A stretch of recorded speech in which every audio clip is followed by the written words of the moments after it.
Hjertelig velkommen til Nederland, og velkommen til byen Oosterhout. I dag skal vi ut og prøvekjøre en elbuss fra BYD.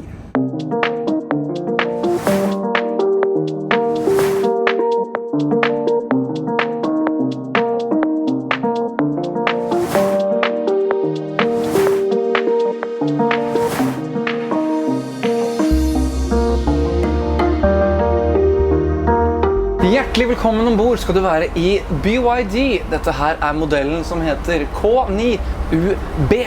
Vi har tatt turen til Nederland for å være med på en overlevering av disse nye bussene fra BYD til selskapet Bogestra. Men de holder ikke til her i Nederland, de holder til i Tyskland. Men bussene blir klargjort her før de sendes videre til Tyskland. Det er nemlig sånn at når bussene kommer fra Kina, så kommer de med fraktbåt til Rotterdam, og fra der så blir de da distribuert ut til de ulike selskapene de skal til. Og i Norge så har vi begynt å bli vant til å se disse her bussene på veien. Vi har jo hatt LED-bussversjonen allerede en god stund i Oslo, og så har det nå også kommet til blant annet Haugesund og Hamar. Og nå er vi ute og kjører bussen selv på nederlandske veier, og vi har fått ikke bare 1, men 8 busser i kortesjen.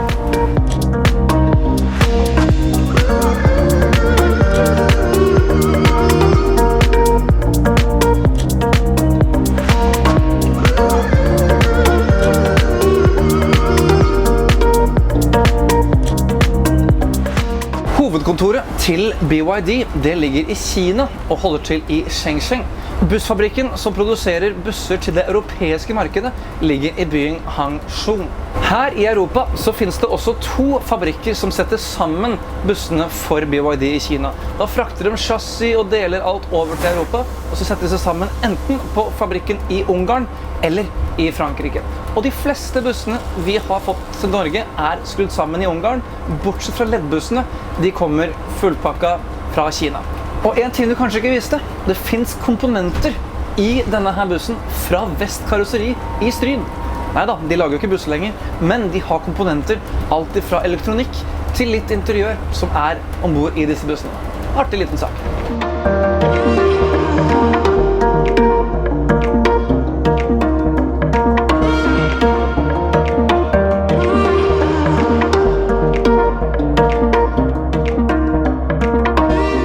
I navet på denne bussen så sitter det 2 elektromotorer, og begge 2 er på 125 kilowatt. Og disse her produseres av BYD på fabrikken i Kina, så det har ikke importert det fra noen annen leverandør. For å ta et lite førsteinntrykk av bussen, så sitter jeg faktisk litt trangt. Jeg har knærne mine inn i dashbordet på begge sider, og jeg føler at det var trangt å både komme inn og ut av førerplassen. Når du setter deg inn bak rattet, så har du en knapp på siden her, og den gjør at du kan justere rattet og dashet. Jeg er ikke helt fornøyd med justeringsmulighetene her. Jeg kan dra det ganske langt ifra meg, men allikevel da sitter jeg at jeg må prøve å liksom nå rattet, og tar jeg det dit jeg vil ha det, så blir knærne mine, begge 2, sitter faktisk inn i dashbordet her, og jeg føler ikke at jeg har plass til bena mine, og det er en stor ulempe om du skal sitte her i mange timer, noe du ofte skal når du er ute og kjører på et skift. Ellers så er jo førerplassen helt ok.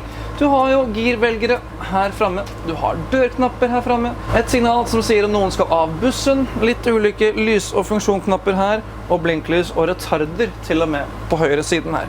Setet er justerbart, du kan løfte det opp og ned og løfte ryggen sånn som du vil ha det, men speilene er nå for så vidt helt greie. Jeg har stort, fint sidevindu her på siden, og jeg har Mobileye her fremme som varsler meg om jeg kommer for nær kanter, fotgjengere eller andre farer langs veien.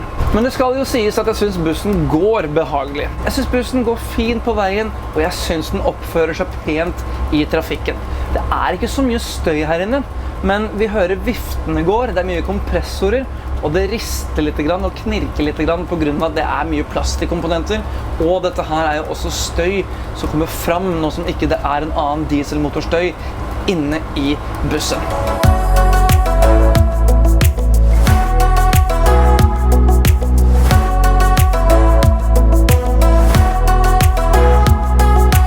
Innvendig i bussen så er det 30 seter, og det er mulig å ha 45 ståplasser. Og så det litt artig å se interiørvalgene i forhold til hva vi gjør i Norge. Her har du hardere plastseter, og det et gråere interiør med litt andre typer stokknapper. I Norge så alt signalgult på stolpene, og alt veldig tydelig. Her det litt mer subtilt, litt mer innebygd. Det mer stilig? Altså, jeg vet ikke. Skal interiør være stilig, eller skal det kun være funksjonelt? Ta gjerne en debatt på det. Kommenter under hva du syns med interiør på sånne her bybusser.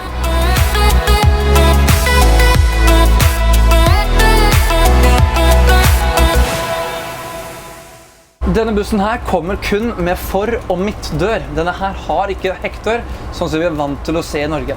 Dette her en tysk spesifikasjon, så de har ikke valgt å ha den hekkdøren sånn som vi ville hatt for eksempel på anbud i Norge. Denne bussen har bare gått 155 kilometer, så denne her jo helt ny, rett fra fabrikk. Og her fremme så har vi et display som viser meg all informasjon som jeg trenger om bussen. Jeg har et speedometer, jeg har også en turteller, hvilket jeg ikke behøver i og med at det en elektromotor. Her i midten så har jeg full digital oversikt over batterikapasitet, hvor mye jeg har brukt, og hvor mye jeg forbruker akkurat nå. Og jeg synes det fungerer veldig, veldig godt. Hadde jeg bare hatt plass til beina mine nå, så kunne jeg vært enda mer fornøyd med å sitte her fremme og styre bussen.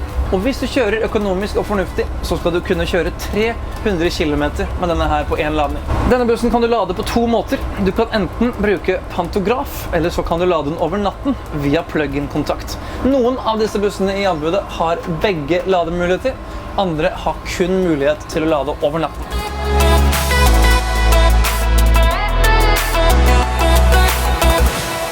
Og da det på tide å høre hva Tom har å si i Toms tekniske hjørne.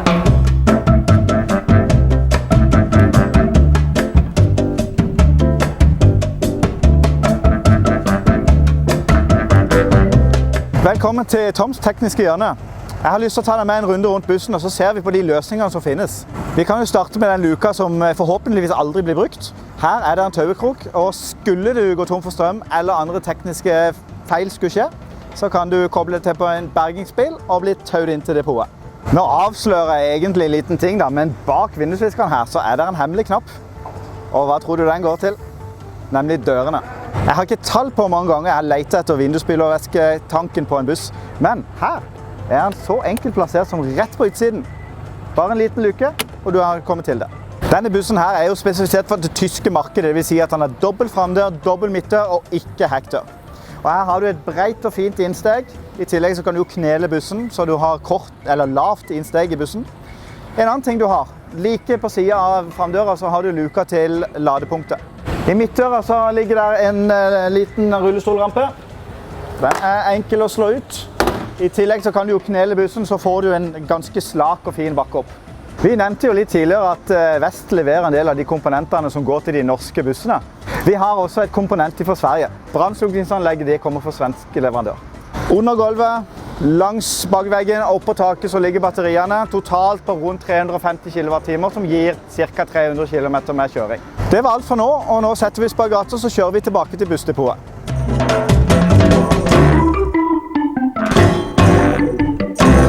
For å oppsummere denne bussen så vil jeg jo si det at BYD et selskap i vekst. De på vei inn på det europeiske markedet, og de dukker opp i flere og flere europeiske byer. Vi har bussene som blir bygget i Kina, og vi har bussene som blir sendt til Europa, enten Ungarn eller Frankrike, for å bli bygd opp der. Da bussene kom først til Europa, så var det en merkbar forskjell på kvaliteten fra Kina til Europa. Det var litt mer knirk og knark i de kinesiske bussene, men nå begynner det å utjevne seg, for dette her et kinesisk produkt, og vi har ikke følt så mye på den knirkingen som vi kjente i de første modellene som kom fra Kina. Så jeg synes det at dette her kommer til å bli et produkt som blir spennende å følge utviklingen til. Om vi får en førerplass med plass til en fører, så hadde jo det vært en god start, og så hadde det vært deilig å fått bort de knirkelydene og de der ekstralydene som ikke du trenger å ha, selv om dieselmotoren borte. BYD jobber for å lage en tryggere arbeidsplass for føreren, men fortsatt så har de en lang vei å gå i forhold til sine europeiske konkurrenter. De har jobbet med å legge inn ekstra forsterkninger i fronten, men fortsatt så tror jeg de har litt til å hente på den siden av produksjonen.